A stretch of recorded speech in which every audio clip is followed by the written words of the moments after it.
la shughuli ya leo ni kuongeza hamasa na tija. Wizara ya Maliasili na Utalii pamoja na wadau wake iliona ni vyema maadhimisho ya siku ya misitu duniani na upandaji miti kitaifa yakafanyika kwa pamoja. Aidha, tangu kuanzishwa kwake yameadhimishwa mara 3.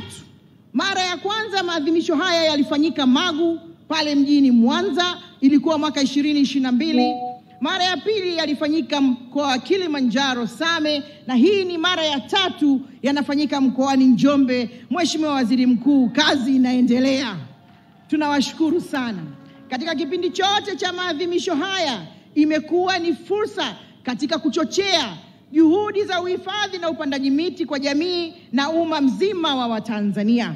Kwa mfano, kupitia Wakala wa Huduma za Misitu Tanzania, katika kipindi tangu 2020 hadi sasa, wakala umefanikiwa kupanda miti takriban milioni 146 ya jamii mbalimbali, ikiwemo mikoko milioni 1.1 imezalishwa na kuoteshwa katika maeneo mbalimbali nchini. Mathalan, miche milioni 72 imepandwa katika mashamba ya miti kwenye maeneo mbalimbali, na niendelee tu kusema kwamba kazi hii muhimu inaendelea. Aidha, miche takriban milioni 50 ilipandwa katika maeneo yenye hekta 11,985 za misitu katika maeneo mbalimbali, na miche mingine milioni 61 ilitolewa kwa jamii, taasisi na mashirika na watu binafsi kwa ajili ya upandaji nchini. Hivyo sisi wizara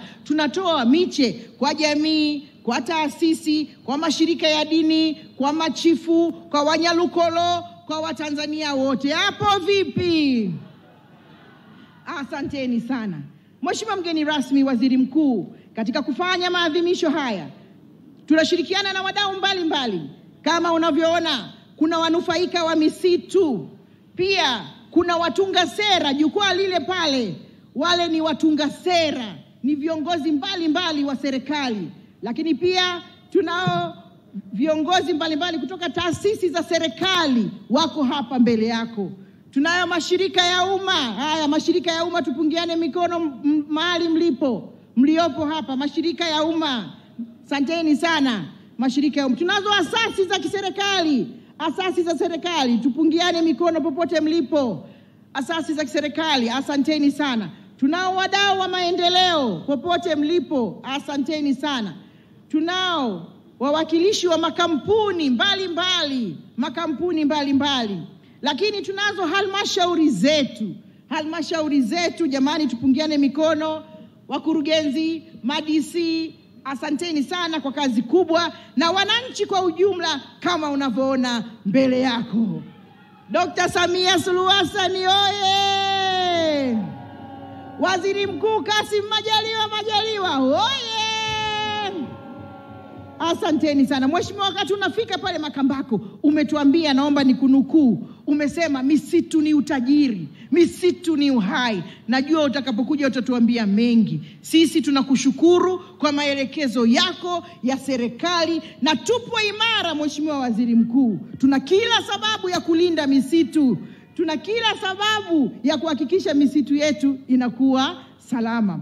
Mheshimiwa Waziri Mkuu, kazi kubwa hii imefanywa chini ya uongozi imara wa rais wetu Dr. Samia Suluhu Hassan, akisaidiwa na wewe Waziri Mkuu wetu Mheshimiwa Kassim Majaliwa, ambapo miongozo na maelekezo yenu yametuwezesha kusimamia, kuendeleza rasilimali za misitu nchini. Nusu ya eneo la Tanzania, ndugu zangu, ni misitu. Nusu ya eneo. Tuna kila sababu ya kuhifadhi na kuendeleza misitu hii. Kwa kutambua hilo, wizara yangu katika vipindi tofauti imekuwa ikiandaa miongozo na kanuni mbalimbali ambazo zimekuwa nyenzo muhimu katika usimamizi na uendelezaji wa rasilimali za misitu hapa nchini. Vile vile tunashukuru kwa maelekezo kwamba sasa ni wakati wa kutumia nishati mbadala.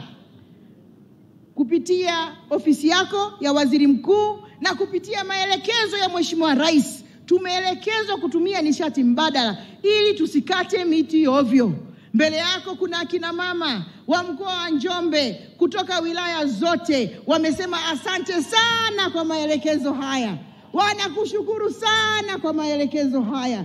Na wamesema serikali imefanya mambo mengi makubwa. Baadaye wataomba wakabidhi zawadi kwako. Akina mama hawa wanasema asante, wanasema tuhongize, wanasema ubarikiwe sana Waziri Mkuu. Kwa hiyo wana zawadi kwako wewe na kwa Mama Kassim Majaliwa. Wanajua pembeni ya kila baba mwenye mafanikio yupo mama. Kwa hiyo tunasema asante sana.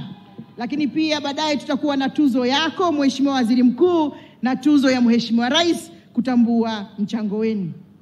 Mheshimiwa Waziri Mkuu, kwa kweli kabla sijamaliza, wakati unapita kwenye mabanda uliona mtoto wetu, wanasema kizazi cha sasa na kizazi cha kijacho. Tumerithishwa, tuwarithishe. Huyu mtoto wetu alikuwa anaongea pale vizuri sana. Na Mheshimiwa Waziri Mkuu katoa maelekezo kwamba kijana hodari kabisa, mtoto wetu Jacqueline Aliabi, ukasema tafadhali aje pale jukwaani, hebu azungumze na Watanzania. Mtoto wetu huyu tuko naye na